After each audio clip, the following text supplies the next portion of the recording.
पाकिस्तान में और स्पेसिफिकली सिंध में जो एमडी गेट और ई गेट की एंट्री टेस्ट होती हैं, उसमें से आपके 4 से 6 क्वेश्चंस बेस्ड होते हैं वर्ड्स, उसके सिनोनिम्स और उसके एंटोनिम से। ये मोस्ट इम्पोर्टेंट सेक्शन होता है एमडी गेट, ई गेट के एंट्री टेस्ट में से। उसमें से आज हम 10 वर्ड्स, उनके सिनोनिम्स और एंटोनिम्स पढ़ेंगे। आप हमारे academy mastery in English online academy को ज्वाइन करें और आपकी एमडी गेट, ई गेट की प्रिपरेशन घर बैठे होके जाइए। और इंशाल्लाह आप जो एंट्री टेस्ट होंगी उसमें से 25 ई गेट में क्वेश्चंस होते हैं और एमडी गेट में 20 क्वेश्चन होते हैं।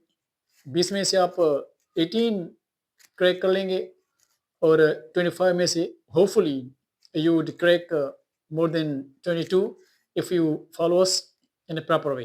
Word number 1 है हमारा applaud. Applaud word है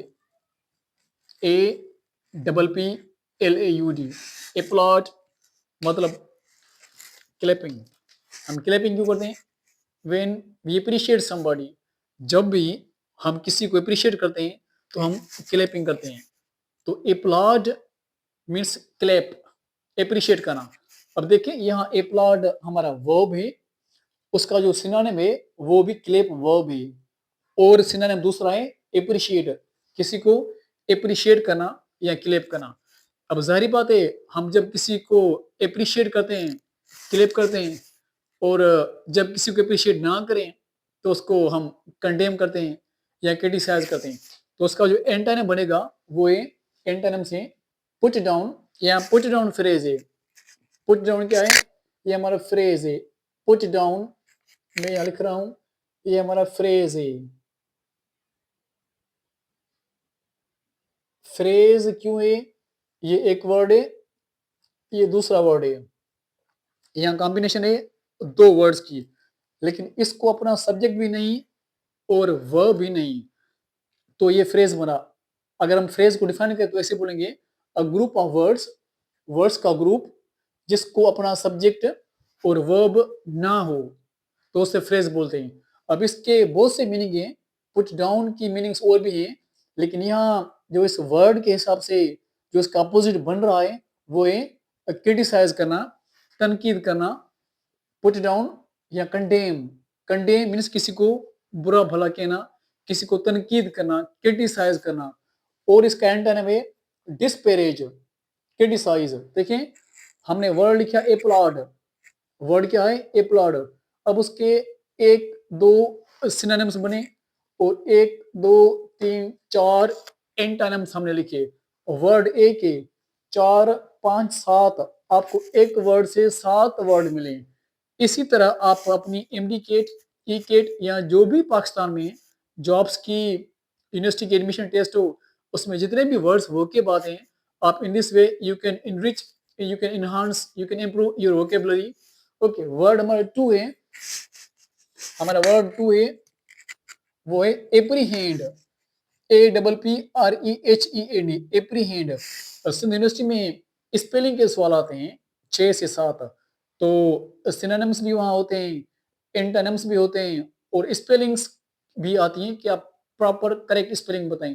तो आप जब इन वर्ड्स को पढ़ते हैं सिनोनिम्स और एंटोनिम्स, इनके साथ साथ आप स्पेलिंग पे भी काम करते जाएं, स्पेलिंग को भी याद करते जाएं। वर्ड 2 है एप्रीहेंड।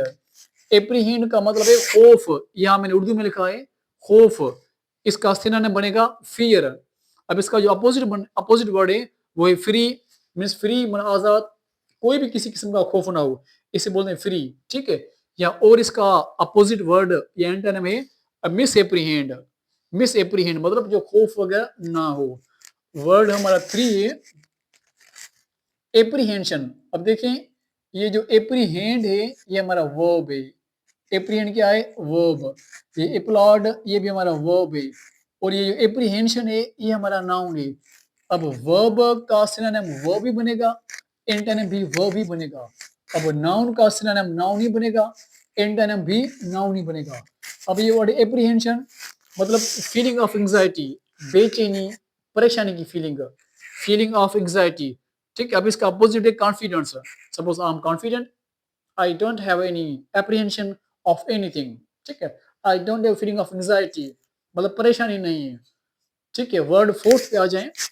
वर्ड फोर्थ है हमारा एप्टीट्यूड, APTITUD, एप्टीट्यूड। अब ये जो हमारा है ना, ये एडजेक्टिव है। ये क्या है? एडजेक्टिव है एप्टीट्यूड। अब देखिए, आप जब यूनिवर्सिटी में जाते हैं तो वहां आप एक टेस्ट देते हैं जिसका नाम होता है भाई aptitude test. I am going to university to appear in the aptitude test. अब वो जो आपकी एप्टीट्यूड टेस्ट होती है, वो एप्टीट्यूड वर्ड की मीनिंग क्या है? अब वो उसकी मीनिंग है एबिलिटी। आपकी एबिलिटी चेक की जाती है, आपकी टेंडेंसी चेक की जाती है कि whether can you qualify the test or not. आप उस यूनिवर्सिटी में जाने के लिए एल हैं या नहीं है। अगर एल हैं so you have to qualify the given test. If you can qualify, means you have qualified the aptitude test. But if you cannot qualify, means you are not eligible to seek admission in the university test. So अब वही aptitude है, aptitude की meaning है tendency, ability, tendency या ability। अब इसका जो जिद है, एंटोनिम है, वो है अवर्जन, ऑब्जेक्टिविटी या डिसइंक्लाइनेशन मतलब एबिलिटी ना हो, अवर्जन हो, ऑब्जेक्टिविटी हो, कोई भी आप एबिलिटी का ना होना। अब वर्ड फिफ्थ है हमारा असेंट।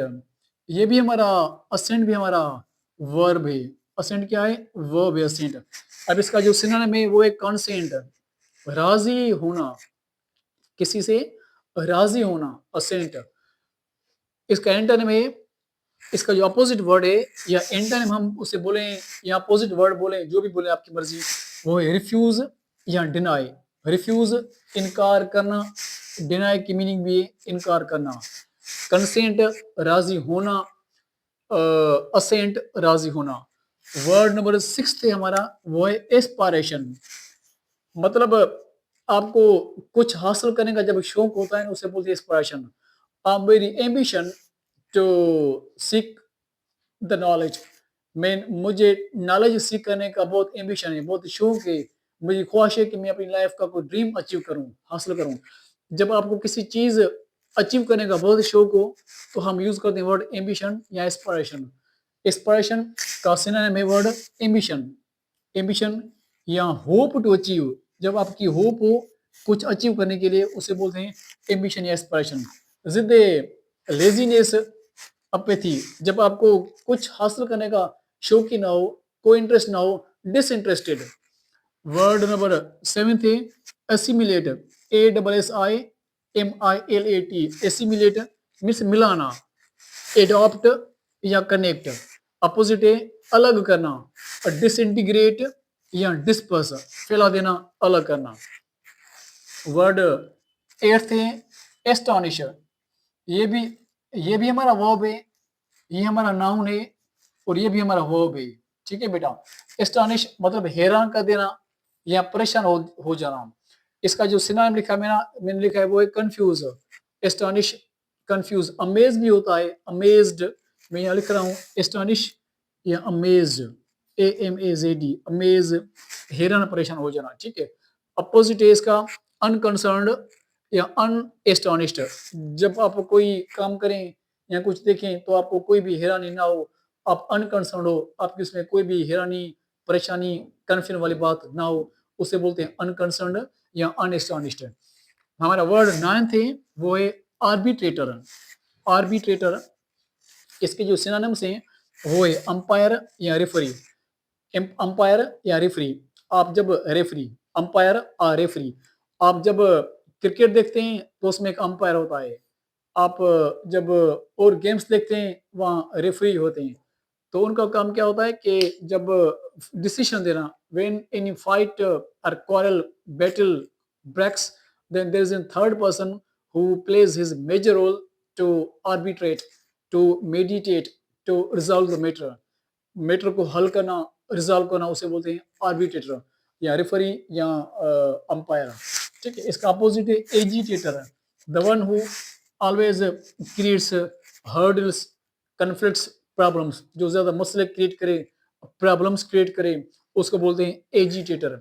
वर्ड नंबर 10th हमारा है असेंड, मीन्स राइज, ऊपर चढ़ना, ऊपर जाना, राइज। असेंड मीन्स राइज, इसका सिनोनिम है राइज। इसके एंटोनिम्स हैं डिक्लाइन या डिसेंड। ये 10 वर्ड्स हैं। यहाँ मैंने 2 वर्ड सेंटेंस लिखे हैं। अब जो भी हमने 10 वर्ड्स पढ़े हैं, अब आपको इसको सिंपल वे क्या है, हाउ टू मेमोराइज देम, कैसे आप इनको प्रॉपर नमूने से याद कर सकते हैं। बहुत आसान है vocab, you can enrich enhance your vocab. आप को इतनी वोकेब ज्यादा भी नहीं चाहिए, जो हम आपको पढ़ा रहे हैं इन टेस्ट के हिसाब से आप उसी को प्रॉपर फॉलो करें। इंशाल्लाह हम अगर हमारे 4 दिन क्लास हैं हफ्ते में, मंडे, ट्यूसडे, वेडनेसडे, थर्सडे, हम हर रोज 10 वर्ड्स पढ़ते हैं। अगर आपको एक वीक में 4 डेज में 40 वर्ड्स मिले, तो आपको 1 मंथ में हंड्रेड्स में से मिल जाएंगे, और एग्जैक्टली उसी में से ही आपकी इंडी टेस्ट की वोकेब जो होगी उसी में से होगी। तो आप अच्छी तरह ये पोर्शन आप क्वालिफाई क्रैक कर सकते हैं, अटेम्प्ट कर सकते हैं। अच्छा, इसको हाउ टू मेमोराइज देम, इसको याद करने का तरीका सिंपल क्या है, आप इसको क्रेम नहीं करना, आप जो वर्ड्स है उसकी मीनिंग समझें, और जो आपकी डेली लाइफ है, आप जो डेली लाइफ में अपने वर्क्स करते हैं, काम करते हैं, उनके हिसाब से आप सेंटेंसेस बनाएं, जुमले बनाएं। जैसे मैंने यहाँ एक जुमला बनाया है, I was astonished when I saw the ghost. I was astonished, यहाँ वर्ड एस्टोनिश्ड यूज हो गया, ठीक है। यहाँ मजाक में बोलते हैं, when I saw a girl without makeup then she astonished us, ठीक है।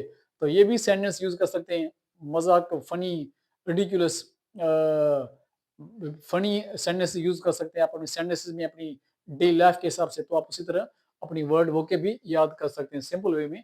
दूसरा सेंटेंस मैंने बनाया असेंडिंग के हिसाब से, असेंड मीन्स राइज होना, ऊपर ऊपर जाना, ऊपर बढ़ना।